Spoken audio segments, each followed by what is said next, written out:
没有事。易水寒，这是我爹的字。Di awal film diperlihatkan seorang pemuda yang begitu nakal sifatnya. Ia suka mengerjai orang lain. Tapi kesenangan ini berakhir saat ada seseorang yang muncul. Ternyata orang yang begitu ia takuti adalah ayahnya sendiri. Di sini ayahnya menasihatinya agar ia tidak berperilaku seperti itu terhadap orang lain. Tak lama kemudian ia pun tersadar dari mimpinya. Mengetahui itu semua hanya mimpi, pemuda ini pun menjadi sedih setelah mengingat jika ayah dan ibunya telah tiada. Di tempat lain diperlihatkan seorang wanita yang hendak menaiki sebuah tebing. Ternyata wanita ini memiliki misi khusus untuk menemukan senjata suci yang cukup lama menghilang. Ia menyadari jika tempat ini menyimpan senjata itu, sehingga ia memutuskan untuk mendaki tebing tersebut. Untuk melampiaskan kekesalannya, pemuda ini mulai mengerjai siluman babi yang ada di gunung tersebut. Ia hendak membidik babi itu. Dengan spontan, ia pun berubah bentuk menjadi bola tenis. Saat ia akan memanah ke semak-semak, ia malah melihat seorang wanita yang muncul. Setelah itu, ia pun menyangka jika wanita ini jelmaan dari siluman babi tadi. Spontan, ia pun mendorong wanita tersebut sehingga membuatnya terjatuh. Beruntung wanita itu berhasil menyelamatkan diri. Setelah puas bermain, pemuda ini kembali ke rumah sambil mengikat anak babi tadi. Di sini ia mengancamnya agar dirinya meminta ayahnya untuk segera menemuinya. Saat sedang asik bercanda dengan anak siluman babi tadi, ia mendengar suara yang mencurigakan dari luar. Ia segera memeriksa sumber suara itu. Setelah mengetahui sumber suara itu berasal dari pintu gua menuju makam ayahnya, ia pun bergegas untuk masuk ke dalam. Di sana ia menemukan jejak seseorang yang sedang memasuki makam itu. Di dalam kegelapan, ia mengira jika orang yang di depannya adalah jelmaan siluman babi, sehingga ia segera memanahnya. Beruntung wanita itu berhasil menghindari anak panah itu. Di sini secara tidak sengaja, pemuda ini menemukan senjata pusaka pedang yang sedang dicari oleh dunia persilatan. Ketika ia menyentuh pedang itu, secara refleks pedang itu malah menghampiri dirinya. Wanita ini terkejut. Ternyata pemuda ini adalah pemilik pedang yang sedang dicari dunia persilatan. Karena terdesak, wanita ini menggunakan bom asap dan menghilang. Karena tidak hafal medan, wanita ini berhasil ditemukan oleh pemuda tersebut. Kemudian di sini mereka berdua pun berkenalan. Wanita ini memperkenalkan dirinya bernama Han Ling, sementara pemuda tadi Yun Tian. Setelah selesai berkenalan, Tian menanyakan Ling tujuannya datang kemari. Ling mengatakan jika ia sedang mencari senjata suci berupa pedang legendaris yang sedang dicari dunia persilatan. Saat akan masuki pintu menuju makam ayahnya, mereka berdua terkena jebakan siluman babi. Karena dalam keadaan terdesak, Tian dan Ling pun bekerjasama untuk melepaskan diri dari jebakan itu. Setelah siluman babi itu meninggalkan mereka, Ling pun meminta Tian untuk menyalakan korek api yang ia bawa.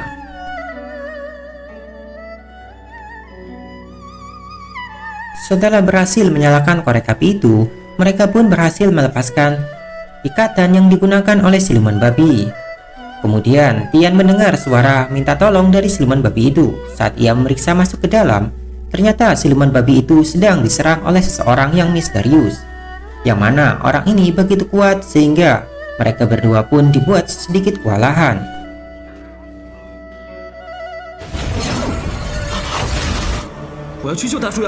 Dengan bantuan Ling dan juga Tian, akhirnya mereka berdua berhasil mengatasi orang misterius itu. Kesenangan itu tak berlangsung lama setelah Ling mengetahui jika orang itu masih hidup. Dengan susah payah, Tian berhasil menghindari setiap serangan yang ia terima. Kemudian saat pedang yang ia bawa menghampirinya, orang itu menghentikan serangannya. Ternyata ia bawahan dari pemilik pedang sebelumnya. Setelah ia pergi, Ling yang mencabut tanda segel yang ada di pintu itu. Spontan saja pintu tersebut pun terbuka. Ling dan Tian pun masuk ke dalam untuk memeriksa. Saat Ling tiba terlebih dahulu, ia menemukan sebuah giok yang ia cari selama ini, yaitu Gyeokjao. Di sini ia semakin yakin jika pedang Wusang yang ia cari selama ini berada di tempat itu. Ketika Tian masuk ke dalam, ia memberi penghormatan kepada ibu dan ayahnya yang telah meninggal. Tanpa sengaja, Ling melihat tulisan yang ada di dinding saat ia memberitahu Tian. Di sini Tian menyadari jika tulisan itu dibuat oleh semasa ayahnya masih hidup. Ketika Ling menyentuh makam ibu dan ayah Tian, sesuatu terjadi kepada pedang Wusang, yang mana awalnya pedang itu berkarat menjadi sangat bersih. Ia juga memancarkan energi yang begitu besar. Kehadiran energi itu membuat para siluman yang ada di sana mulai curiga jika pedang Wusang telah muncul kembali. Energi itu sampai di salah satu sekte Hyansu, yang mana pedang Sihe yang merupakan pasangan dari pedang Wangsu sedang bergetar hebat. Pemimpin sekte pun segera masuk ke dalam untuk menenangkan kekuatan pedang Sihe. Tian dan Ling berhasil menyelamatkan diri sebelum makam itu runtuh. Setibanya di luar, Tian marah kepada Ling karena ia telah menghancurkan makam ayah dan ibunya. Saat Ling akan pergi, Tian menghentikan langkahnya. Ia meminta agar Ling mengembalikan giok yang ia ambil saat berada di dalam makam. Mengetahui aksinya ketahuan, Ling pun mengembalikan giok itu kepada Tian. Di tempat lain, seorang master mengutus muridnya untuk mengambil pedang Wangsu yang telah keluar. Ia tak ingin pedang itu jatuh ke tangan orang lain. Ketika sedang beristirahat, Lingsa bertanya kepada Tianhe apakah nama pedang yang ia bawa. Tianhe pun mengingat saat waktu masih kecil, ketika diberi pedang itu oleh ayahnya, ia tidak diberitahu nama pedang tersebut. Akhirnya Tianhe pun hanya menyebutnya sebagai sebuah pedang.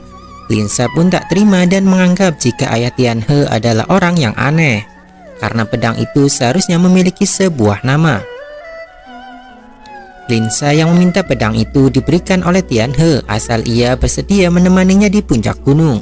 Ketika Lingsa memegang pedang itu, ia merasa sakit. Akhirnya Tianhe pun mengajak Lingsa untuk istirahat malam ini. Sebelum istirahat, Lingsa pun sempat mengobrol dengan Tianhe.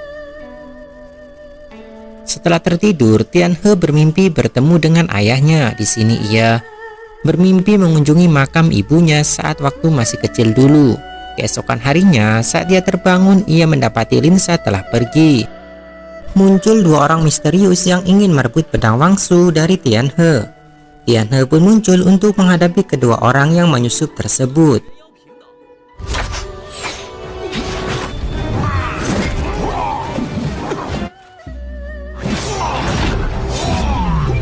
Dalam pertempuran kali ini, teman satu-satunya Tianhe, siluman babi, harus meninggal.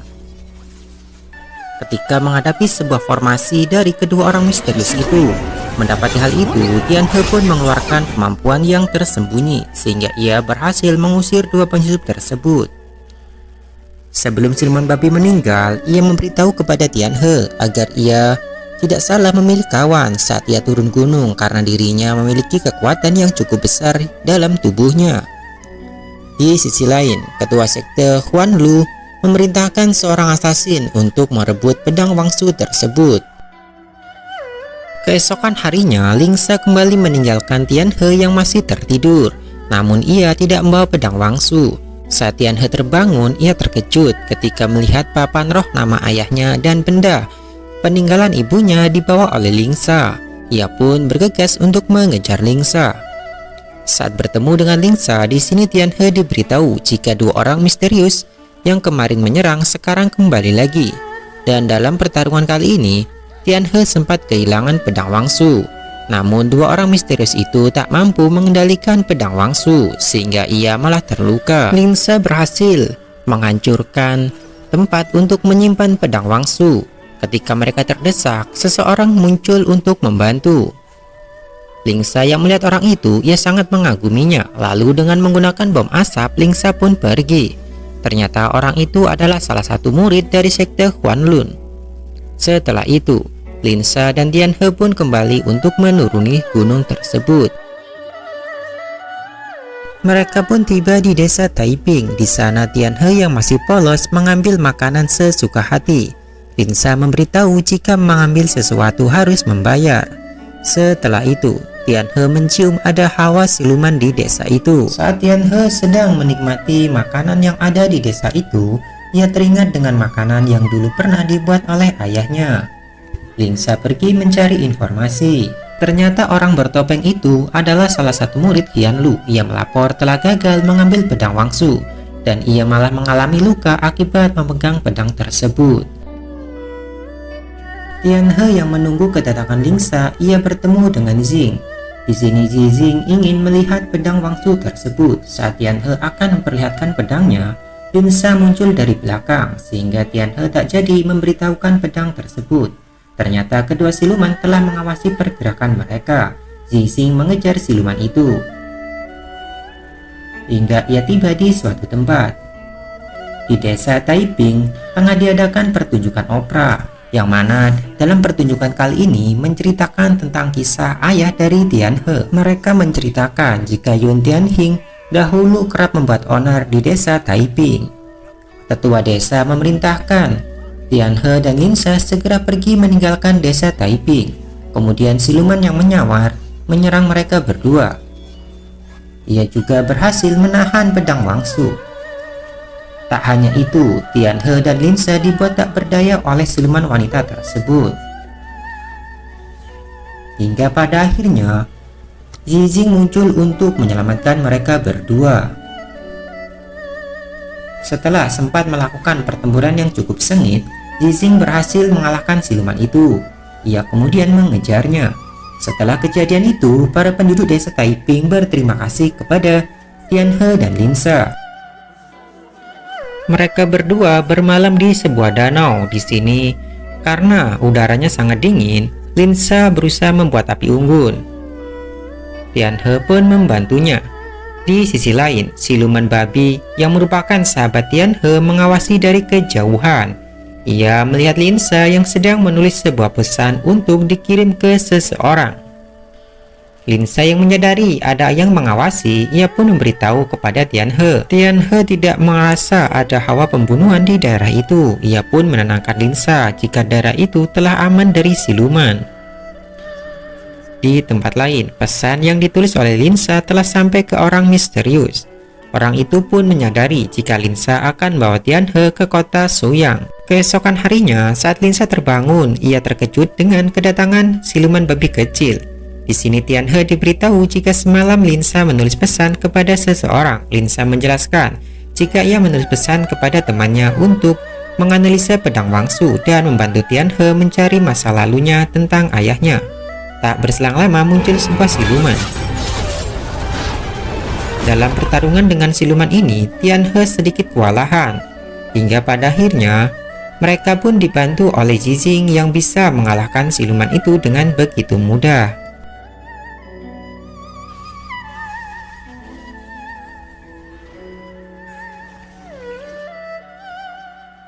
Siluman wanita pun muncul mengetahui kekasihnya telah dikalahkan oleh Jing. Di sini, saat siluman wanita itu terdesak, kekasihnya pun mengorbankan dirinya saat Jing melakukan serangan, sehingga ia pun meninggal setelah menyelamatkan kekasihnya. Setelah siluman itu pergi, Jing mengobati Linsa dan juga menganalisa pedang Wangsu. Ia juga mencoba untuk mengetahui kemampuan kultivasi yang dimiliki oleh Tianhe. Jing terkejut mendapati Tianhe memiliki kultivasi yang begitu besar. Ia kemudian pergi meninggalkan mereka. Di tempat lain, seorang siluman mimpi Baike sedang bekerja sama dengan Raja Zuan. Ia ingin Raja Zuan membantunya untuk mendapatkan kemampuan guna mendapatkan pedang Wangsu. Baike kemudian menemui anak buahnya yang telah gagal merebut pedang Wangsu, yang mana ia malah terluka setelah menyentuh pedang itu. Di sini ia menyalahkan kematian kekasihnya dari kegagalannya. Di sisi lain, Linsa dan Tianhe melanjutkan perjalanan. Mereka dikejutkan dengan kedatangan Jing. Saat Jing akan menyerang siluman akar yang ada di tempat itu, ia dihentikan oleh Tianhe. Tianhe pun berkomunikasi. Setelah itu, siluman yang ada di sana tidak menyerang mereka lagi. Jing pun sangat kagum dengan kemampuan cenayang milik Tianhe yang mampu berkomunikasi dengan alam. Tianhe kemudian menyocokkan batu giok miliknya dan liontin pedang milik Yijing yang sangat sama. Setelah itu ia pun bertanya tentang masa lalu orang tuanya. Kembali lagi Yijing meninggalkan mereka begitu saja. Setibanya di kota Suyang, Tianhe sangat terkejut saat mendapati sebuah minuman yang begitu harum. Linsa menjelaskan jika ia meminum arak ini dirinya akan mabuk. Kemudian Linsa meninggalkan Tianhe untuk menemui tuannya yang sangat misterius. Di sini ia pun memberitahu jika telah berhasil membawa Tianhe dan juga pedang Wangsu. Saat menunggu kedatangan Linsa, Tianhe bertemu dengan Yijing. Di sini Yijing memberikan sarung tangan untuk pedang Wangsu. Setelah itu Yijing pun kembali meninggalkan Tianhe seperti biasa. Tianhe dikejutkan dengan keramaian. Saat ia mendekati keramaian itu, ternyata ada sebuah poster penangkapan tentang Lingsa. Ia pun mengambilnya. Saat akan menemui Lingsa, ia malah bertemu dengan orang misterius yang akan merebut pedang Wangsu. Lingsa datang untuk menghentikan Tianhe menyerang Xuanzing. Setelah Xuanzing memegang pedang Wangsu itu, ia pun gemetaran karena hawa dingin dari pedang itu, sehingga ia pun tak sanggup memegangnya. Setelah itu, Xuanzian pun pergi meninggalkan Lingsa dan Tianhe. Saat Tianhe memberitahu sebuah poster pencarian tentang Lingsa, ia pun sangat kesal. Ketika mereka hendak pergi, mereka dihadang oleh para prajurit yang ada di kota itu. Tianhe berusaha menghentikan para pengawal yang hendak menangkap Lingsa. Kemudian salah satu pemimpin mengenali jika Yun Tian adalah putra dari Yun Tianqing, sehingga ia pun dibawa bertemu untuk menghadap keluarga Liu. Sementara Lingsa dibawa ke penjara karena kesalahannya di masa lalu. Xuanzing menulis pesan kepada pemimpin sekte Qianhu bahwa ia tak sanggup membawa pedang Wangsu. Ketika berada di kediaman keluarga Liu, Tianhe nampak canggung, apalagi ia diperlakukan dengan begitu baik. Saat ia bertemu dengan teman lama dari ayahnya, di sini ia pun sangat menghormati orang itu. Saat ditanya di manakah ayahnya, Tianhe lalu mengeluarkan papan nama tentang ayahnya. Setelah mengetahui sahabatnya telah meninggal, ia pun sangat sedih karena di masa lalu ia diselamatkan oleh ayah Yun Tianhe. Yijing tiba di perguruan sekte Qianhu. Ia pun menemui para tetua. Di sana ia bertanya kepada tetua Chong apakah ada orang yang belum melakukan kultivasi tapi memiliki tenaga dalam yang begitu hebat, apalagi ia mampu berkomunikasi dengan alam. Tetua Chong pun mengatakan jika hal itu mustahil jika seseorang belum mencapai alam ketujuh karena kemampuan cenayang yang begitu hebat. Yijing pun sangat mengagumi kemampuan Tianhe. Tuyung memerintahkan Yijing untuk pergi ke tebing Nyulu guna mencari keberadaan para petani yang menghilang saat mendekati tebing itu. Tianhe dijamu oleh keluarga Liu dengan begitu megah. Di sini Tianhe pun merasa takut karena ia tak memiliki uang. Di sini keluarga Liu pun mengatakan jika sesama keluarga tidak usah membayar dengan makanan yang telah disediakan. Akhirnya Tianhe pun tak canggung lagi untuk menyantap makanan yang telah dihidangkan. Tianhe pun diminta untuk menjadi menantu dan ia pun mengiyakan ajakan itu. Linsa dibebaskan oleh Xuanzing. Ia diminta untuk segera membawa Tianhe keluar guna mendapatkan pedang Wangsu. Linsa pun menghampiri Tianhe yang telah tidur dan mengatakan jika ia sedang dalam bahaya jika terus tinggal di keluarga Liu. Ia pun percaya dengan ajakan Linsa. Di luar kediaman keluarga Liu, para penjahat yang hendak merebut pedang Wangsu menghadang pelarian dari Tianhe dan Linsa. Ketika Tianhe dalam bahaya dan Linsa tak mampu mengalahkan penjahat itu, mereka dibantu oleh Meng Li yang menggunakan ilusi bunga. Di sini, akhirnya Linsa pun dan Tianhe terselamatkan. Kedua penyusup itu pun dikeluarkan dari ilusi itu. Saat mereka meninggalkan ilusi itu, disinilah mereka baru menyadari jika Meng Li yang begitu cantik adalah putri dari Tuan Liu, yang mana dulu sewaktu kecil pernah diselamatkan oleh ayah dari Tianhe. Setelah itu mereka bertiga pun diutus untuk menyelidiki hilangnya orang yang mendekati tebing Nyulo. Mereka bertiga pun bergegas. Keesokan harinya setibanya di lokasi, mereka segera mencari keberadaan para petani yang menghilang. Di sana mereka bertemu dengan dua murid dari sekte Qianhu. Saat tengah berkeliling, mereka bertemu dengan pasukan anggota keluarga Liu yang tengah pingsan.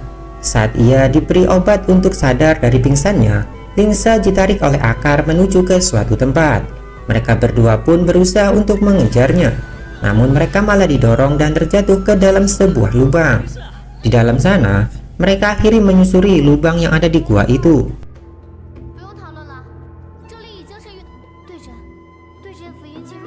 Zizing yang tiba di lokasi, ia merasa jika di sini ada aura jahat yang sedang mengelilingi tempat itu. Ia bertemu dengan anggota pasukan keluarga Liu yang telah tersadar.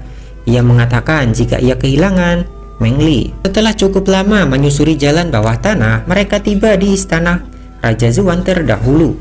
Di sana mereka dikejutkan dengan sosok misterius yang terus memperhatikan langkah mereka.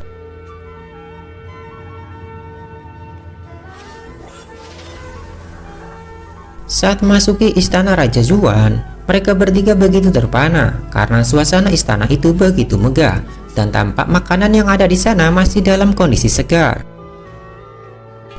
Kemudian mereka bertiga dikejutkan dengan kehadiran para penari yang menghibur mereka semua. Di sini mereka bertiga terpanah dengan pertunjukan itu. Hingga pada akhirnya mereka menyadari ada suatu keanehan dalam tarian tersebut. Kemudian muncullah Raja Yunan.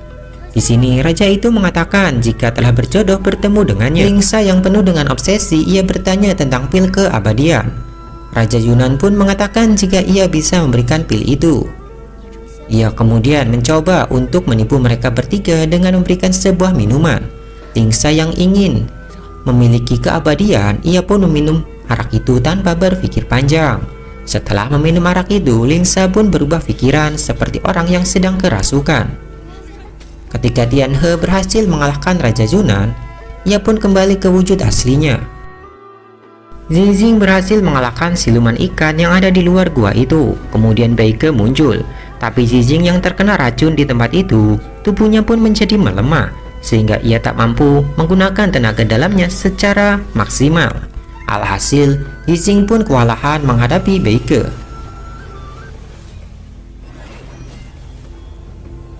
Tian He yang telah sadar jika ia telah masuk ke dalam ilusi, ia pun mencoba mengingatkan Lingsa. Namun dalam pandangan Lingsa, tempat ini masih seperti istana yang begitu megah. Alhasil terjadi pertarungan antara Lingsa dan Tian He. Ketika Tian He mengambil mutiara milik Lingsa, ia pun menjadi marah. Saat Lingsa menyerangnya, Tian He mencoba mengingatkan kejadian di masa lalu saat awal bertemu dengan Lingsa. Akhirnya Lingsa pun tersadar dan ia pun jatuh pingsan. Setelah itu mereka bertiga pun mulai menganalisa tempat itu. Di sini Lingsa melihat jika kerangka yang ada di depannya memiliki mutiara yang sama dengan miliknya. Ia pun merasa jika dirinya adalah boneka milik Raja Yunan. Saat Raja Yunan keluar, ia pun menggunakan kekuatan magisnya untuk mengalahkan Tian He. Tian He yang kewalahan, ia pun mengeluarkan kemampuan yang ada di dalam tubuhnya. Dengan menggunakan pedang Wangsu, ia berhasil menyegel kembali Raja Yunan. Ia juga berhasil menghilangkan hawa racun yang ada di tempat itu. Setelah kejadian itu, mereka bertiga dipandu oleh sosok yang mirip dengan Lingsa untuk keluar dari makam tersebut. Pada akhirnya, mereka bertiga berhasil keluar dari istana kerajaan Yunan. Setibanya mereka di luar, di sini mereka bertemu dengan Zizing yang tengah pingsan. Meng Li pun mencoba untuk membuat Zizing tersadar. Saat Zizing tersadar, ia pun berterima kasih atas bantuan Meng Li dan juga Lingsa. Kemudian dua murid dari sekte Qianhu tiba untuk menjemput Zizing. Setibanya di kediaman keluarga Liu, mereka bertiga disambut dengan begitu meriah. Di sini Lingsa diberitahu jika Tian He dan Meng Li akan dilakukan perjodohan. Meng Li pun di sini sedikit tertekan dengan perjodohan itu. Sementara Tian He yang masih polos, ia pun bersedia begitu saja untuk mengenakan gaun pengantin. Saat acara makan malam, Tian He yang menggunakan gaun pengantin itu, ia pun merasa tak canggung untuk memakainya. Sementara Meng Li menolak perjodohan itu karena ia paham jika Tian He masih polos dan tak memiliki rasa cinta yang sebenarnya kepada Meng Li. Xuanjing mendapat tugas untuk melindungi Tian He hingga sampai di Qianlu. Ia pun menyerang ketiga penyusup yang hendak merebut pedang Wangsu. Ketiga penyusup itu tak berkutik menghadapi Xuanzing yang begitu tangguh. Ia pun berhasil melukai pemimpin dari ketiga penyusup itu. Kejadian itu tanpa sengaja dilihat oleh Lingsa. Kemudian Lingsa memohon kepada Xuanzing untuk tidak membunuh Tianhe dan hanya mengambil pedang Wangsu saja. Tianhe sedang menemui Meng Li. Ia sangat mengagumi lukisan Meng Li tentang ayahnya. Lingsa yang sedang menguping pembicaraan mereka, ia ketahuan sehingga diminta untuk keluar. Murid tetua Chong yang terluka, ia memberitahu jika orang yang menyerangnya adalah orang yang tengah ditahan di tempat terlarang, yaitu Xuan Xiu. Tetua Chong pun tak percaya akan hal itu, sehingga ia pun akan menyelidiki hal itu lebih lanjut. Meng Li yang ingin ikut untuk pergi ke perguruan Qianlu akhirnya disetujui oleh Lingsa dan Tianhe. Keesokan harinya mereka bertiga pun berangkat untuk melanjutkan perjalanan. Tetua Chong akhirnya menemui Jin Zuan. Saat ia akan menyerangnya, Tetua Chong terkejut ketika mengetahui Jin Zuan telah sampai di alam ke-7, sementara dirinya hanya di tingkat ke-6. Ia pun frustasi dan ingin segera menaikkan level basis kultivasinya. Di dalam perjalanan, Tianhe dan Lingsa beserta Meng Li akhirnya tiba di kota Chengsu. Di sana mereka terkejut dengan wabah penyakit yang mana para penduduk tertidur begitu lelap. Di sana juga bertemu dengan Yijing. Saat Meng Li sedang memeriksa orang yang tengah terluka, ia menyadari tentang keanehan itu. Kemudian mereka pun beristirahat di salah satu penginapan milik perguruan Qianhu. Lingsa berpura-pura akan tidur sehingga Meng Li meninggalkannya. Kemudian Lingsa mendapat pesan dari Xuanzing untuk bertemu di luar. Lingsa pun mengiyakan permintaan dari Xuanzing. Sementara itu Meng Li dan Tianhe sedang membuat obat untuk Lingsa yang tengah terluka. Xuanzing pun bertemu dengan Lingsa. Di sini ia diberi sebuah hadiah oleh Lingsa. Hal itu pun membuat Xuanzing sedikit senang karena pada akhirnya ia memiliki seorang teman. Beike merencanakan untuk menggunakan penduduk kota Chengsu sebagai zirah yang akan ia gunakan untuk menaklukkan pedang Wangsu. Tianhe yang telah menemui Lingsa, ia pun memberikan obat yang ia racik. Lingsa pun meminum obat itu dan tampak begitu senang.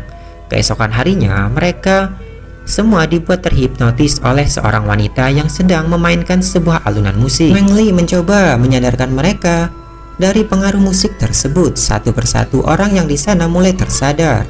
Yijing menyadari ada sesuatu yang janggal sehingga ia pun pergi ke kota untuk memeriksanya. Meng Li pun menghentikan wanita itu untuk memainkan alunan musik. Ternyata wanita ini menyanyikan alunan musik untuk mengenang kekasihnya yang telah meninggal. Saat Yijing tiba di tempat itu dan hendak menyerang wanita itu, ia dihentikan oleh Tianhe dan Lingsa. Kemudian Meng Li membawanya ke alam ilusi ciptaannya. Dengan mudah, Yijing berhasil keluar dari alam ilusi ciptaan dari Meng Li. Sementara itu wanita tersebut akhirnya menyadari jika dirinya telah meninggal dalam waktu yang cukup lama ketika membaca pesan yang memberitahu jika suaminya telah meninggal. Untuk penghormatan terakhir, wanita itu pun memainkan alunan musik untuk kekasihnya tersebut hingga akhirnya ia pun menghilang. Kemudian Yijing yang memeriksa kecapi miliknya, ia menemukan sebuah mutiara dari kecapi itu, yang mana mutiara itu memiliki sebuah tulisan. Ketika ia ingin mencari orang untuk mengartikannya, Tianhe menganjurkan agar bertanya kepada Lingsa. Tanpa diketahui, Lingsa tengah tertidur. Ketika mereka menemui Lingsa, semuanya terkejut dengan kenyataan Lingsa telah tertidur. Saat akan mencari obat untuk Lingsa, mereka dikejutkan dengan Lingsa yang segera sadar dari tidurnya. Namun, tingkah laku Lingsa begitu berbeda dengan Lingsa yang biasanya. Akhirnya, mereka semua pun menyadari keanehan itu. Berkat bantuan dari salah satu teman Yijing, mereka pun tahu arti tulisan yang ada di mutiara itu, yang mana jiwa para orang yang tidur di kota Chengsu merupakan buatan Beike yang selama ini digunakan untuk sebuah zirah guna menghancurkan pedang Wangsu. Dengan bantuan dari temannya dan juga Meng Li, Yijing akhirnya memasuki ilusi tersebut. Ia pun segera menyelidiki tentang jiwa orang yang hilang. Setibanya di sana, ia mendengar percakapan dua orang. tentang rencana mereka untuk menggunakan jiwa itu guna menghancurkan pedang Wangsu. Menyadari ada hal yang tidak baik dengan Tianhe, ia pun segera kembali ke dunia nyata. Zizing yang melihat keadaan Meng Li yang begitu lemah, ia pun menyalurkan tenaga dalamnya untuk mengobati Meng Li. Di tempat lain, Tianhe dan Lingsa, di sini ia telah menyadari jika orang yang di dalam Lingsa adalah siluman ikan di desa Taiping. Hal itu didukung kuat saat ia tak mau menyantap hidangan ikan yang telah disajikan. Setelah kedoknya ketahuan, Tianhe pun menghubungi Zizing dengan menggunakan mantra yang telah ia ajarkan. Ia kemudian mengikuti siluman ikan itu untuk menemui Baike. Lingsa yang dijadikan tawanan, Tianhe tak memiliki pilihan lain selain menyerahkan pedang Wangsu. Lingsa yang berada di alam bawah sadar, ia menyadari jika Tianhe telah berkorban padanya dengan begitu banyak. Setelah berhasil mengambil pedang Wangsu, ia menemui seseorang untuk memberikan sebuah hadiah. Karena datang terlambat, Zizing pun menyalahkan Tianhe yang menyerahkan pedang Wangsu kepada Baike. Ia ikut Zizing beserta para murid yang lain untuk merebut pedang Wangsu itu kembali. Di sini, siluman wanita ikan akhirnya kalah dan musnah. Sementara Baike yang menggunakan zirah dari 3000 jiwa di kota Chengzu, ia pun kebal untuk memegang pedang Wangsu itu. Tubuh dari orang yang diambil jiwanya mengalami luka akibat serangan balik dari pedang Wangsu yang memiliki aura cukup dingin. Tianhe yang melihat hal itu, ia tak ingin terjadi sesuatu kepada Lingsa, sehingga ia mengeluarkan tenaga dalam yang ia miliki. Ia juga mengorbankan dirinya untuk mengalahkan Baike. Setelah Baike dikalahkan, Tianhe pun membebaskan semua jiwa yang telah dikurung oleh Baike selama ini.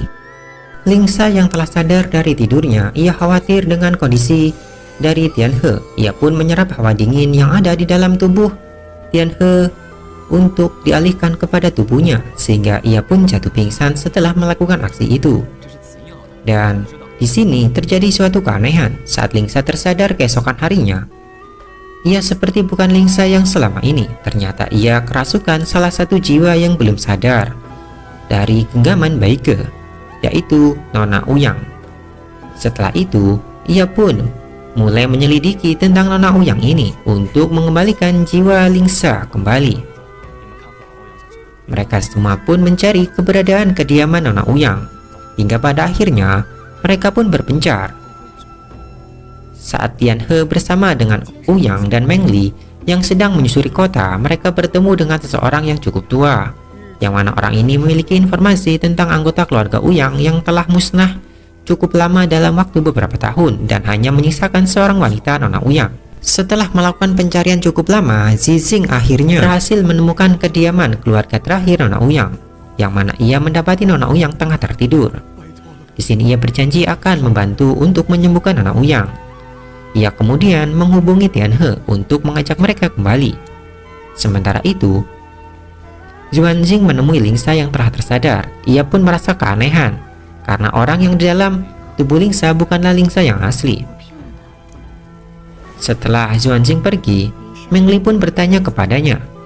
Tapi sebelum sempat mereka mengobrol cukup lama, Tianhe pun tiba.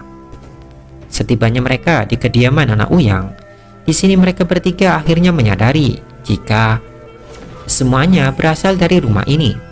Setelah berhasil membuka segel itu, mereka bertiga pun hendak mengambil jiwa Nona Ouyang dari alam mimpi untuk menukarnya dengan Lingsa. Setelah mencapai alam mimpi, Tianhe dan Meng Li mengajak Lingsa untuk kembali. Namun mereka malah dihadang oleh penduduk yang ada di kota mimpi itu, yang mana mereka dikendalikan oleh seseorang. Zizing yang melihat hal itu, ia pun diserang oleh kakek yang ada di rumah itu. Ternyata pelaku dari tidurnya Nona Ouyang selama 9 tahun ini adalah perbuatannya. Di dunia mimpi, Tianhe tidak bisa berbuat banyak karena orang yang mengendalikannya bisa sesuka hati melakukan sesuatu di alam mimpi tersebut. Ketika Tianhe dalam keadaan terdesak, Zizing yang mengetahui hal itu, ia pun berusaha sekuat tenaga untuk menyalurkan hawa murni miliknya. Kegilaan ini pun dihentikan oleh Nona Ouyang yang berasal dari dunia nyata. Seketika, kekasihnya yang ada di dunia nyata pun menjadi kesal. Ia pun diserang oleh kedua murid dari perguruan Qianhu. Luka yang dialaminya pun terbawa sampai ke dunia mimpi. Saat bertemu dengan kasihnya di dunia mimpi, ia diminta untuk mengembalikan mereka semua ke dunia nyata. Karena tak punya pilihan lain, ia pun mengiyakan permintaan dari kekasihnya tersebut. Sekembalinya ke dunia nyata, Lingsa kasihan melihat Tianhe yang terluka. Setelah itu, Nona Ouyang yang juga telah sadar dari tidur panjangnya, ia pun menemui kekasihnya yang berada di luar. Di sini, ia meminta untuk berbicara empat mata dengan kekasihnya. Kekasihnya pun meminta kepada Nona Ouyang untuk memberinya kesempatan satu kali lagi. Tapi Nona Ouyang yang sudah kesal terhadap kejadian masa lalu dan perbuatan kekasihnya, ia lebih memilih untuk mengakhiri hidupnya. Tianhe dan temannya pun melanjutkan perjalanan menuju perguruan Qianhu. Di malam hari, Lingsa bertanya kejadian 19 tahun yang lalu. Yizing memberitahu jika 19 tahun yang lalu ayah Tianhe, Yuntian, melakukan pengkhianatan dengan bawa pedang Wangsu. Setelah mengetahui kejadian itu, Lingsa pun menjadi sedih. Keesokan harinya saat ia bertemu dengan Tianhe, ia merasa jika kepergiannya menuju ke kota Qianhu akan membawa masalah kepada Tianhe, sehingga ia menghabiskan waktunya untuk minum di sebuah kedai. Hingga ia bertemu dengan seseorang yang mengajari beberapa trik kepadanya. Ternyata orang itu dulu pernah berada di perguruan Qianhu. Sekembalinya ke penginapan, ia bertemu dengan Xuanxing di tengah jalan. Di sini Lingsa memberitahu Xuanxing ia tak ingin mencelakai Tianhe lebih jauh, karena ia menganggap Tianhe adalah teman satu-satunya yang begitu berharga. Saat tiba di penginapan, Tianhe dan temannya merasa ada yang aneh dengan Lingsa, begitu juga dengan Yizing dan Meng Li. Di sini Lingsa tidak tampak seperti biasanya, yang mana ia seperti membawa beban yang begitu berat, hingga Lingsa pun memutuskan untuk istirahat. Kejadian itu membuat Tianhe berpikir cukup keras. Keesokan harinya saat mereka akan berangkat, Tianhe ditemui oleh Lingsa lagi. Di sini Tianhe mengatakan jika ia telah mengetahui rahasia dari Lingsa, yaitu Lingsa ingin menyerahkan pedang Wangsu untuk ditukar dengan pil spiritual guna mengobati kakaknya yang terluka. Tianhe pun mengizinkan Lingsa. Setelah kejadian itu, mereka berdua pun semakin akrab dan memutuskan untuk segera pergi menuju ke perguruan Qianhu. Dengan menggunakan pedang terbang, mereka bisa menghemat perjalanan waktu hingga mereka tiba di suatu kota, yaitu kota Peraja. Di sini mereka ditinggal oleh Yizing dan kedua murid Qianhu. Tianhe pun memutuskan untuk bermalam di sana. Sementara itu, Xuanxing meminta pil spiritual kepada Suyo. Meski awalnya ia tidak diberikan, tapi pada akhirnya Suyo memberikan pil spiritual itu kepada Xuanxing. Setelah mendapatkan pil spiritual itu, Xuanxing pun menjadi sangat senang. Ia kemudian menemui Lingsa untuk menepati janjinya memberikan pil spiritual. Lingsa yang mengetahui Xuanxing terluka, ia ingin Xuanxing menggunakan pil itu terlebih dahulu. Namun Xuanxing menolak dan pergi meninggalkan Lingsa. Sejak kejadian itu, pertemanan mereka pun menjadi begitu erat. Meng Li terbangun karena ia mengalami mimpi buruk, yaitu ada seseorang yang memanggilnya. Begitu juga dengan leonting giok yang ia gunakan bercahaya di malam itu, sehingga mereka pun memutuskan untuk menyelidiki kejadian di kota Peraja keesokan harinya.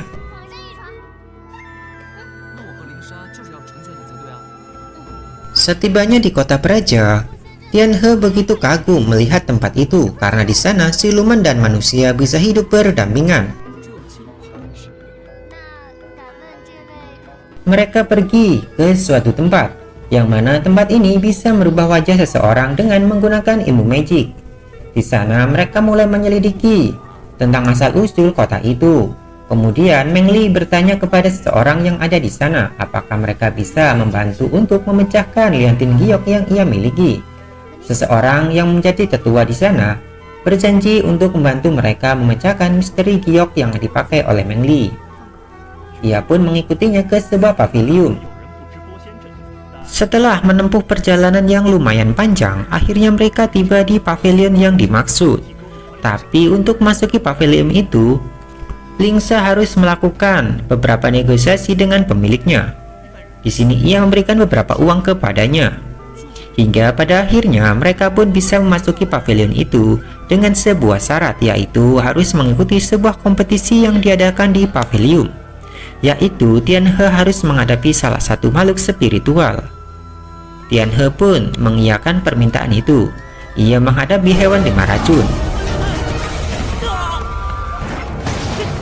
Dalam pertarungan itu, Tianhe sedikit kewalahan menghadapi makhluk spiritual. Sementara Lingsa dan Meng Li yang masuk ke lantai 2, ia berhasil masuk untuk mencari buku catatan tentang Liontin Giok yang digunakan oleh Meng Li. Tapi mereka ketahuan sehingga berakhir menjadi sandera. Tianhe yang melihat Meng Li dan Lingsa dijadikan tahanan, ia pun semakin bersemangat untuk mengalahkan makhluk spiritual. Sang pemilik pavilion pun memberi kesempatan kepada Tianhe untuk bertarung hidup dan mati. Ia diperkenankan menggunakan semua senjata yang ia miliki. Dengan menggunakan pedang Wangsu, Tianhe berhasil mengalahkan makhluk spiritual tersebut. Pemilik pavilion pun menjadi tahu jika Yun Tian adalah putra dari Yun Tianhing, tuannya terdahulu. Mengetahui hal itu, pemilik pavilion pun memperlakukan Tianhe dengan begitu baik. Ia kemudian mengobati Lingsa yang mengalami luka cukup serius. Meski ia tak mampu menyembuhkan Lingsa, saat Tianhe panik, ia yang menarik tas yang dibawa Lingsa. Tianhe menemukan pil spiritual pemberian Xuanjing. Mereka pun menggunakan pil itu kepada Lingsa. Tianhe kemudian menemui hewan spiritual untuk mengembalikan kekuatannya. Tapi hewan itu malah mengecil karena Tianhe tak memiliki kemampuan untuk mengembalikan kemampuan spiritual. Keesokan harinya, saat Lingsa tersadar, ia bertanya bagaimana mereka bisa menyembuhkannya. Setelah mengetahui ia diberikan pil spiritual, Lingsa menjadi sedih. Kemudian, pemilik pavilion itu menyambut mereka dengan begitu baik. Di sini, semua anggota menyebut Tianhe sebagai tuan muda. Saat Tianhe memberitahu jika ayahnya telah tiada, pemilik pavilion itu menjadi sangat sedih. Ternyata ayah Tianhe lah yang membuat pavilion itu berdiri hingga sekarang.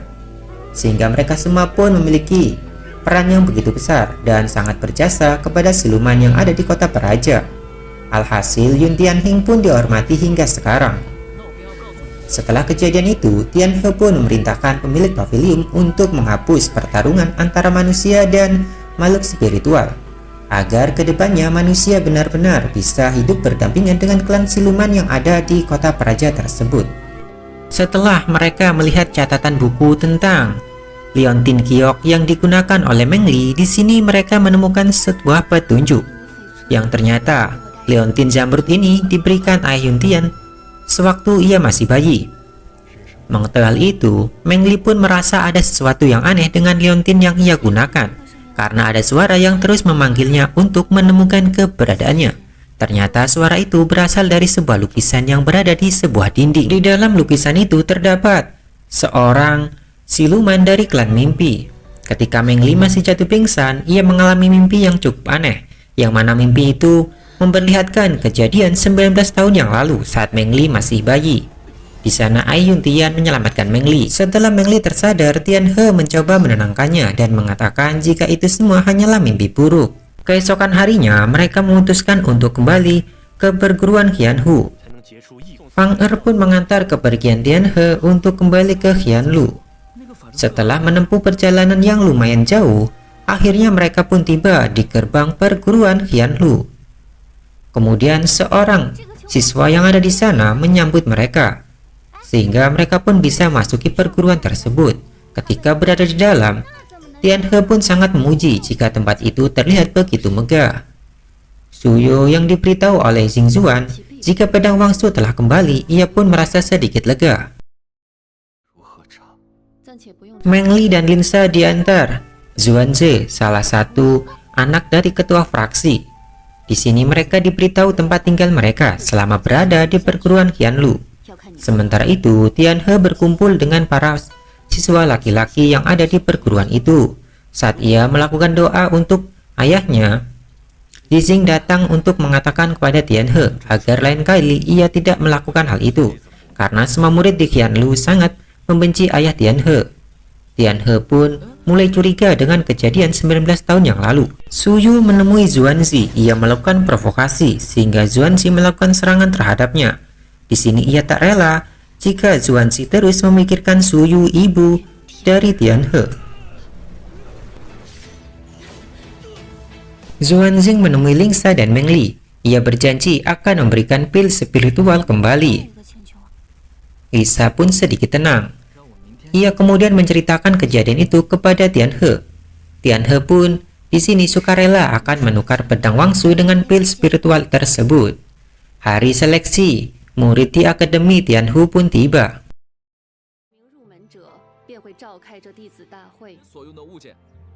Suyu merasa ada yang aneh dengan Tianhe. Ia merasakan energi yang begitu besar. Untuk mengetahui hal itu, Suyu pun melakukan uji coba untuk mengetahui kemampuan kultivasi di antara ketiga orang tersebut. Di sini ia mendapati jika kemampuan Tianhe begitu besar. Kemudian muncul Tetua Chong. Di sini ia mengatakan jika 19 tahun yang lalu ayah Yun Tianhe merupakan pengkhianat di perguruan Qianhu, sehingga semua murid pun mulai membenci kehadiran Tianhe. Tianhe pun tak terima dengan perkataan Tetua Chong. Ia kemudian ingin mengembalikan pedang Wangsu. Namun di sini tak ada orang yang mampu mengambil pedang itu kecuali Tianhe. Tetua Chong pun ingin Tianhe meninggalkan perguruan Qianlu, karena tak ada satu fraksi pun yang menerima kehadiran Tianhe sebagai murid di akademi tersebut. Saat Tianhe akan pergi meninggalkan perguruan Tianhe, langkahnya dihentikan oleh Zizing. Di sini Zizing mengatakan jika ia bersedia menerima Tianhe sebagai murid dari perguruan Tianhu tersebut. Akhirnya Tianhe pun bisa diterima sebagai murid Akademi Qianlu, meski para murid di sana tidak suka dengan kehadiran Tianhe. Xingzuan terus mengawasi pergerakan mereka. Kemudian ia melaporkan kejadian tersebut kepada Suyu. Saat Suyu berhasil mendapatkan pedang Wangsu, ia pun menyetujui Zizing untuk menerima Mengli dan Lingsa sebagai murid. Setelah itu, Xingzuan kembali menagih janjinya untuk mendapatkan pil spiritual. Namun Suyu tidak kunjung juga memberikan pil itu. Di lain hari, saat para murid berkumpul, di sini Tianhe dikerjai oleh salah satu murid. Xuanzi yang melihat hal itu, ia pun menyelamatkan Tianhe. Setelah kejadian itu, Tianhe dan Lingsa pergi untuk menemui salah satu tetua yang ada di sana. Mengli dan Tianhe bertemu dengan Tetua Qing yang berpura-pura hilang ingatan. Sebenarnya ia masih mengingat kejadian 19 tahun yang lalu. Tetua Qing ini sangat ahli dalam membuat obat. Di tempat lain, Tetua Chong memerintahkan muridnya yang menjadi ketua salah satu fraksi untuk tidak menyerang Tianhe, karena ia akan memikirkan rencana yang baru. Suyu yang mendapatkan pedang Wangsu, ia menemui Xuanzi. Melihat kehadiran Suyu, Xuanzi menjadi marah. Ketika Suyu memegang pedang Wangsu, ia nampak kesakitan. Xuanzi ingin dipertemukan dengan Tianhe, tapi Suyu menolak permintaan dari Xuanzi. Lingsa berhasil mencuri perhatian Tetua Qing, sehingga ia memperlakukan Tianhe dan Lingsa dengan begitu baik. Ia juga menceritakan kejadian 19 tahun yang lalu, yang mana sahabat dari ayah Tianhe adalah Xuanzi, yang mana sekarang keberadaan Xuanzi berada di tempat terlarang. Ia sedang dijatuhi hukuman. Kemudian, Tetua Qing menyuruh mereka untuk pergi ke perpustakaan guna membaca buku sejarah kejadian di masa lalu. Di perpustakaan, Mengli dan Lisa menemukan sebuah catatan tentang kejadian 19 tahun yang lalu. Lisa yang membaca catatan itu tidak ingin Mengli membacanya, karena itu berkaitan dengan kejadian 19 tahun yang lalu tentang hilangnya seorang bayi yang ada di Qianlu. Ia pun menyembunyikan buku itu di tasnya. Saat Mengli melakukan meditasi, Lisa bangun dari tidurnya. Ia ingin menemui Zizing untuk menanyakan kebenaran tentang catatan buku hilangnya seorang anak kecil di masa peperangan 19 tahun yang lalu. Ketika Lisa bertanya kepada Zizing, Meng Li pun terbangun dari meditasinya dan ia menemukan catatan buku yang disembunyikan oleh Lisa. Zizing pun tak bisa memberi jawaban yang pasti karena ia tak tahu kejadian di masa lalu karena ia belum ada di waktu itu, sehingga ia hanya bisa membaca dari catatan sejarah. Tapi ia berjanji akan menanyakan kebenaran itu kepada penjaga perpustakaan. Saat Lisa kembali, ia mengetahui Meng Li telah mengambil buku catatan itu. Di sini, Lisa mencoba menghibur Meng Li.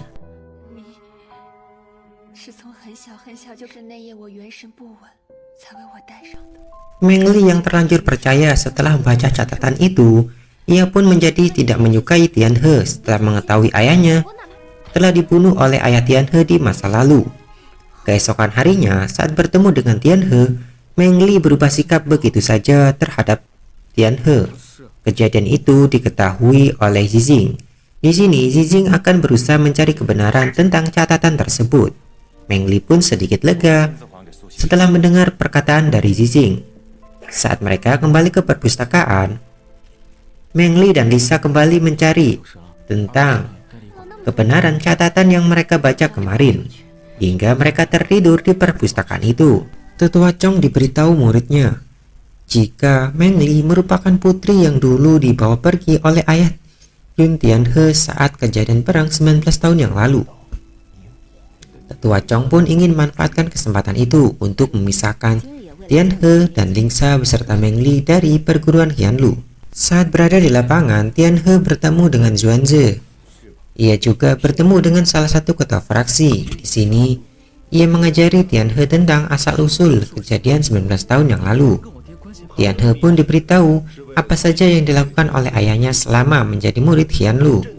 Di sini, Tian He terpancing emosi ketika ia diberitahu jika ayahnya semasa menjadi murid Qianlu melakukan banyak kejahatan. Tian He pun tak mempercayai hal itu. Lisa tersadar dari tidurnya saat berada di perpustakaan. Ia pun membangunkan Meng Li. Di tempat itu mereka mendengar percakapan Zizing dan penjaga perpustakaan tentang kejadian 19 tahun yang lalu. Setelah mengetahui kebenaran itu, Meng Li menjadi semakin sedih karena ia bimbang bagaimana jalannya persahabatannya dengan Tian He ke depan. Sementara itu, Tian He yang sudah tidak kuat menahan hinaan, ia pun segera meninggalkan ruang kelas dan ia kembali ke asrama. Di sini Tian He terlihat begitu depresi.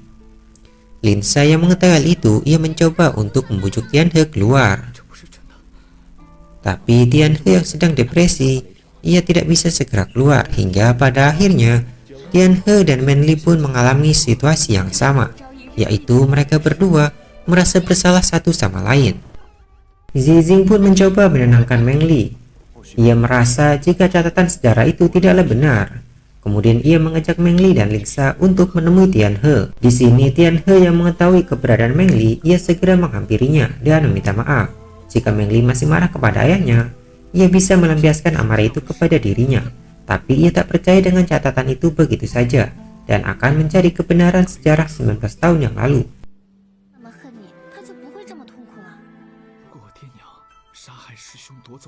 Meng Li yang melihat ketulusan Tian He kepadanya, ia pun menjadi tak kuasa dan ia semakin bersimpati kepada Tian He sehingga ia juga tak mempercayai catatan sejarah itu begitu saja. Keesokan harinya, salah satu teman Tian He mempersilahkan dirinya untuk melakukan sembahyang kepada ayahnya, sementara ia akan berjaga di luar. Saat Tian He sedang melakukan sembahyang, semua murid fraksi energi mulai menerobos masuk ke ruangan Tian He dan mereka mengancam Tian He untuk segera meninggalkan perguruan tersebut. Kemudian, Xuanze menghancurkan papan nama dari ayah Yun Tian. Kejadian itu membuat Tian He menjadi marah seketika. Ia mengeluarkan kemampuan yang tersembunyi sehingga semua murid yang ada di sana terpental keluar. Kemudian Zizing pun tiba untuk menenangkan Tian He. Meski begitu, Tian He di sini diminta untuk meminta maaf kepada mereka semua. Namun karena merasa tak bersalah, Tian He pun akhirnya dijatuhi hukuman ke sebuah lembah ruang dan waktu, yang mana di ruangan ini waktu berjalan lebih cepat dari yang sebenarnya.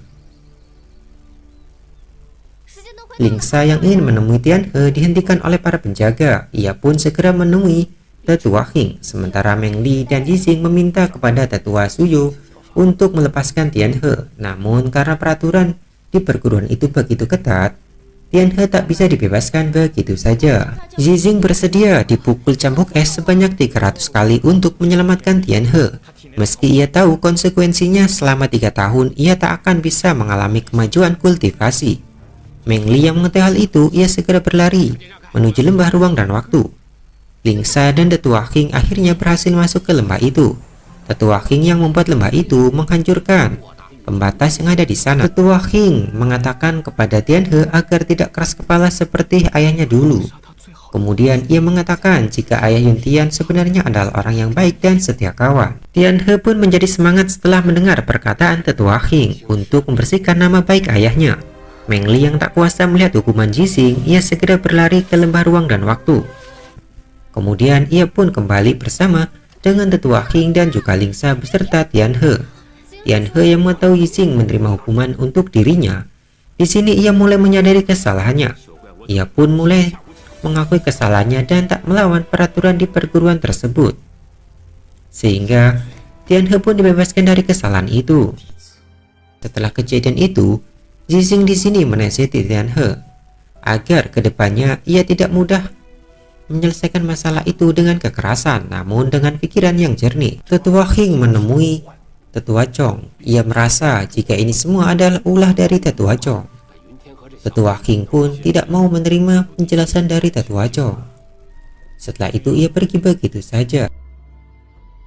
Tianhe yang merasa sedih karena tak bisa menjaga nama baik ayahnya, ia didatangi oleh Lingsa. Di sini Lingsa mencoba untuk menghibur Tianhe. Keesokan harinya mereka kembali ke perpustakaan. Di sini Zuanzi bertemu dengan Meng Li. Nampaknya Zuanzi juga sedang mencari kebenaran 19 tahun yang lalu tentang asal-usul dirinya seperti Meng Li. Meng Li yang menyadari hal itu, ia pun merasa ada yang aneh dengan Zuanzi. Zizing menemui ketua fraksi energi. Ia curiga jika merekalah yang mengasuh Tianhe untuk melakukan kesalahan. Saat Zuanzi ke sana, Zizing sudah mulai mencurigainya sebagai pelaku yang menyerang Tianhe.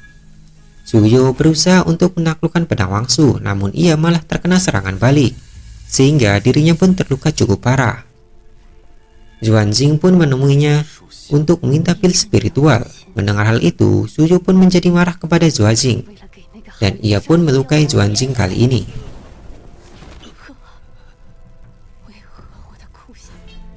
Di malam hari saat Tianhe sedang tidur, ia merasa ada yang aneh sehingga ia pun melakukan sesuatu.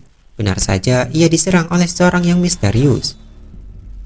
Dalam pertarungan kali ini Tianhe terselamatkan.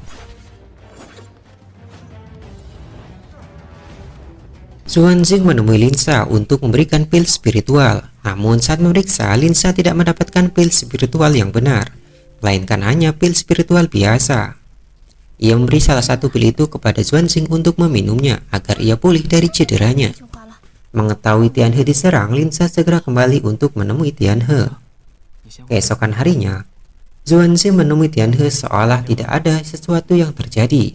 Zizing pun semakin mencurigai fraksi energi yang melakukan penyerangan kepada Tianhe. Tapi karena tidak ada bukti, Zizing kemudian menemui Tetua Chong yang sedang berada di makam para korban 19 tahun yang lalu. Di sini ia menyangka jika semalam perbuatan Tetua Chong. Tetua Chong pun menyangkal dan ia tak pernah menyuruh orang untuk menghabisi Tianhe. Zizing diminta Tetua Chong untuk berjanji agar tak mengajari Tianhe jurus pengendali pedang dasar, supaya ia tak bisa menguasai pedang Wangsu. Jika ia mau berjanji, maka Tetua Chong akan berjanji kepadanya untuk membiarkan Tianhe hidup. Zizing pun setuju dengan persyaratan yang diberikan oleh Tetua Chong tersebut. Tianhe, Lingsa, dan Meng Li merasa ada yang aneh tentang catatan sejarah 19 tahun yang lalu. Saat mereka sedang asik berdiskusi, Zuanjin menggunakan kekuatan spiritualnya untuk menghidupkan liontin pemberian ibu Tianhe. Melihat liontin pemberian ibunya menyala, Tianhe pun menjadi semakin bersemangat untuk mengungkap kebenaran tersebut. Keesokan harinya, Meng Li menemui Zuanzi untuk menyerahkan obat kepada fraksi energi, tapi Zuanzi mengatakan jika hari ini ia tak menemui ayahnya. Meng Li pun diminta untuk menemui ayahnya sendiri.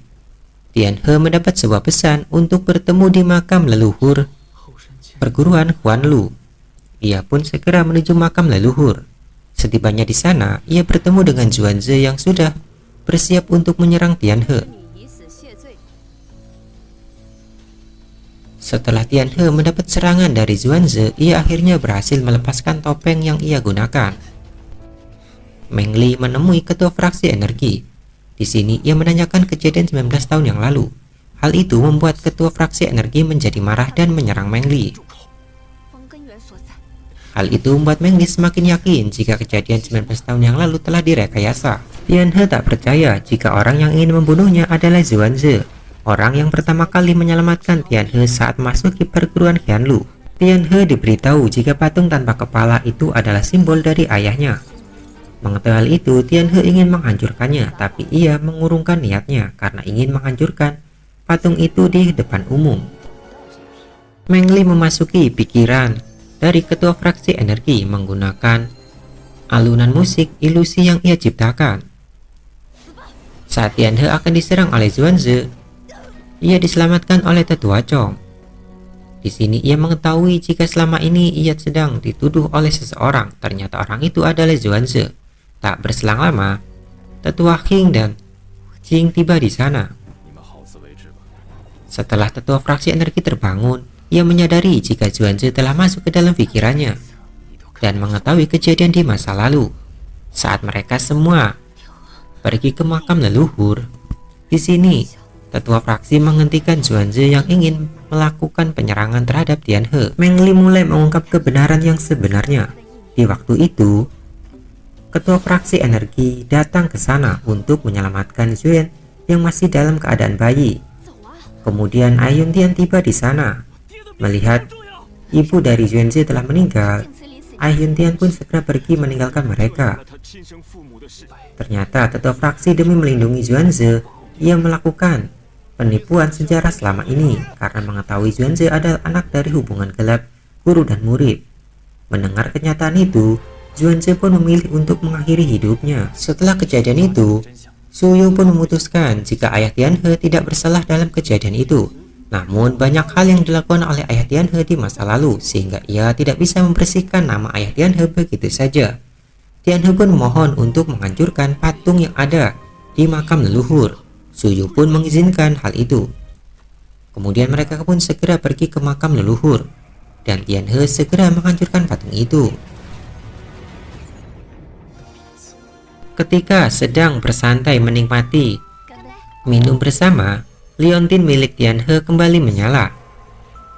Itu semua dilakukan oleh Zhuangzi untuk menuntun mereka menuju ke tempat terlarang. Mereka pun akhirnya tiba di tempat terlarang. Dengan menggunakan liontin giok peninggalan ibunya, Tianhe berhasil memasuki tempat tersebut. Zizing yang mendapati mereka telah pergi, ia pun mencoba untuk melacak kepergian mereka. Setibanya mereka di ruang terlarang, Tianhe beserta Lingxa dan Meng Li bertemu dengan Zhuangzi yang merupakan sahabat dari ayah Tianhe terdahulu. Tianhe nampak senang bertemu dengan sahabat ayahnya karena ia ingin menanyakan kejadian 19 tahun yang lalu kepadanya. Zizing yang tiba di tempat itu, ia melakukan sebuah serangan. Tianhe memberitahu jika orang yang diserang adalah Zhuangzi. Zizing pun menarik serangannya dan memberi hormat kepada tetua Zhuangzi. Zhuangzi meminta Zizing untuk tidak menghukum Tianhe karena telah masuk ke tempat terlarang dan memintanya untuk segera keluar. Tianhe pun diminta Zhuangzi untuk berlatih pedang sebelum diberitahu kejadian 19 tahun yang lalu kepadanya. Setelah menunggu cukup lama, akhirnya Tianhe pun keluar. Di tempat lain, tetua Chong memerintahkan anak buahnya untuk tidak bertindak gegabah karena ia ingin melakukan meditasi untuk menembus alam bebas tingkat ke-6. Sementara itu, Su Yu meminta Zizing untuk mengajari Tianhe ilmu dasar agar lulus dalam ujian yang akan segera diadakan.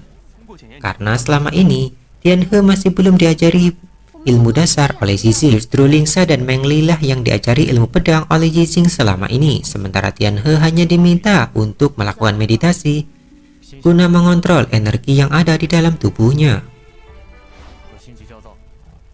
Hal itu pun membuat Tianhe mendapat ejekan dari para murid yang ada di sana. Meski begitu, Tianhe masih percaya dengan Zizing yang menjadi gurunya selama ini. Su Yu menemui Zuanzi. Ia ingin menunjukkan jika dirinya mampu menaklukkan pedang Wangsu, tapi ia malah gagal. Zuanzi pun melihat dari kejauhan, dan ia terkejut jika orang yang disegel selama ini wajahnya sangat mirip dengan dirinya. Setelah Suyu keluar, Zuanzi pun bertanya kepadanya siapakah orang yang disegel itu, kenapa ia sangat mirip dengan dirinya. Suyu memberitahu jika Zuanzi adalah manusia bayangan yang ia ciptakan karena hasrat pribadinya. Suyu juga menganjurkan hadiah pemberian dari Lingsa yang membuat Zuanzi menjadi sedih. Keesokan harinya, Zizing kembali tidak mengajari Tianhe ilmu pedang, ia malah memintanya untuk bermeditasi. Sementara itu Linsa dan Mengli diajari ilmu pedang di sampingnya. Malamnya, Tianhe mencoba mempraktekkan ilmu itu, tapi ia tak mampu menguasai ilmu pedang yang diajarkan Zizing kepada Mengli dan Lingsa. Ia akhirnya menemui Zuanzi. Di sini Tianhe pun mulai diajari Zuanzi dengan menggunakan pedang Wangsu. Ia diminta masuk ke alam pikirannya. Di sana ia bertemu dengan ibunya. Di alam ilusi itu, Tianhe dibuat marah oleh Zuanzi karena ia menghancurkan ilusi ibunya di hadapan Tianhe. Dengan menggunakan pedang Wangsu, Tianhe mulai melakukan serangan kepada Zuanzi.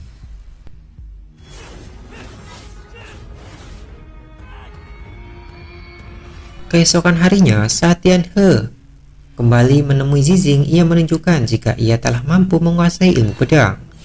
Namun Zizing tidak suka karena Tianhe bertindak begitu arogan.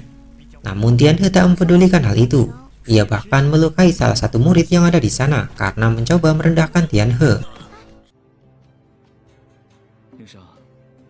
Zizing yang menyadari ada yang aneh dalam tubuh Tianhe, ia pun memindahkan hawa jahat di tubuh Tianhe ke dalam tubuhnya sendiri.